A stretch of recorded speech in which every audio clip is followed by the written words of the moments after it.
Salut à tous et bienvenue pour une nouvelle vidéo.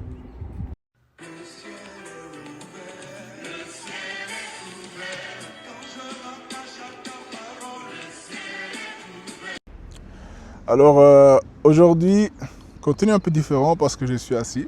Il fait beau donc on profite. Et je vais parler du message du bishop Grégory Toussaint lors de son passage en Côte d'Ivoire à l'église Basse d'Honneur pour la conférence SPAC, montée dans son intimité. Alors, dans sa prédication, il expliquait que tout ce qui est premier doit être donné à Dieu. Et en fait, il y a des principes. Il y a des principes dans la vie. Lorsqu'on se réveille le matin, en général, lorsque nous sommes devenus enfants de Dieu, le premier réflexe qu'on doit avoir, c'est pas d'aller sur notre téléphone, c'est pas d'aller voir les messages qu'on nous a laissés sur WhatsApp, l'actualité qu'il y a sur Facebook, la nouvelle trend qu'il y a sur TikTok, le nouveau snap de ma flamme, mais c'est d'aller voir qu'est-ce que Dieu peut m'apprendre de nouveau dans la Bible. Qu'est-ce que Dieu veut me dire dans sa présence. Et c'est un piège dans lequel je crois, beaucoup d'entre nous sont tombés. Et c'est par là que l'ennemi passe, en fait, par la distraction pour nous avoir.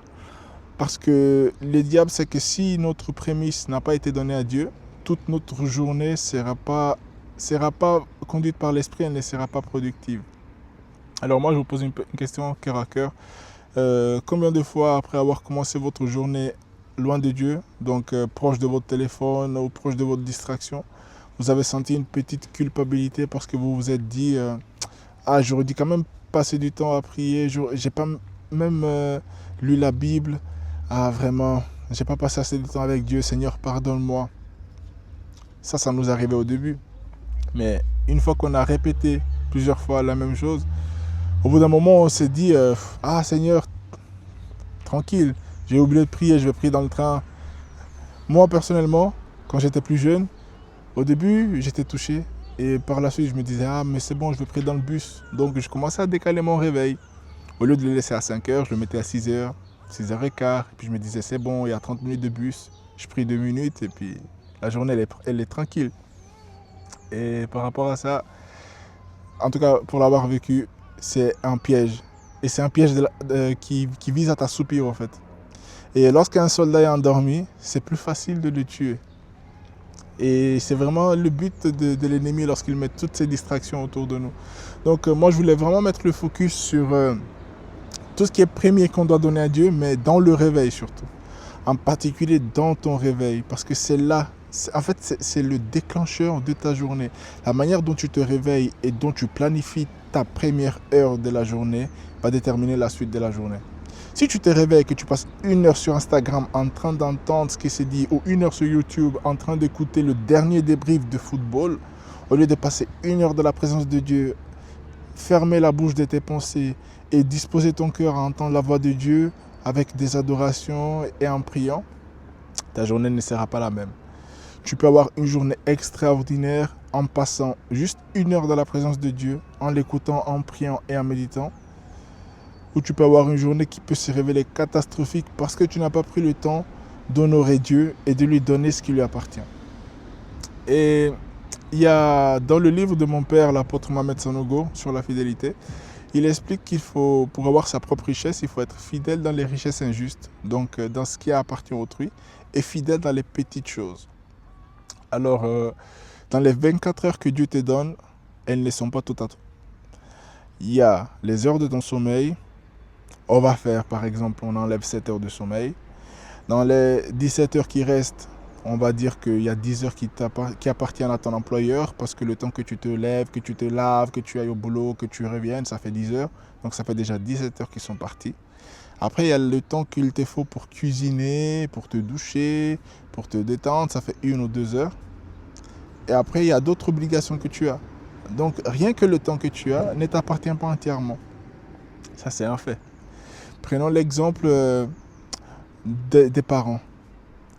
Les enfants qu'ils ont ne leur appartiennent pas entièrement. Ils sont juste des, entre guillemets, tuteurs jusqu'à ce qu'ils atteignent un certain âge, puis ils continuent de faire leur vie. Donc tout ce qui est autour de nous ne nous appartient pas entièrement. Il y a quelque chose que nous avons qui est la richesse de quelqu'un d'autre. Par exemple, mon employeur, ou par exemple, moi je suis l'employeur et j'ai un employé, et le temps de cet employé m'appartient. Il y a 8 heures de son temps qui m'appartiennent parce qu'il doit produire du boulot pour moi. Et dans le chiffre d'affaires que moi je fais, il y a son salaire qui lui appartient. En fait, c'est donnant-donnant. Alors, imaginons que moi, en tant qu'employeur, je ne paye pas mon employé. Mon employé va se fâcher. Il va faire une grève. Il va peut-être arrêter de travailler et il va mal parler de mon entreprise. Alors, imagine si nous, qui devons donner la première heure à Dieu, nous ne le faisons pas. Qu'est-ce qui va se passer?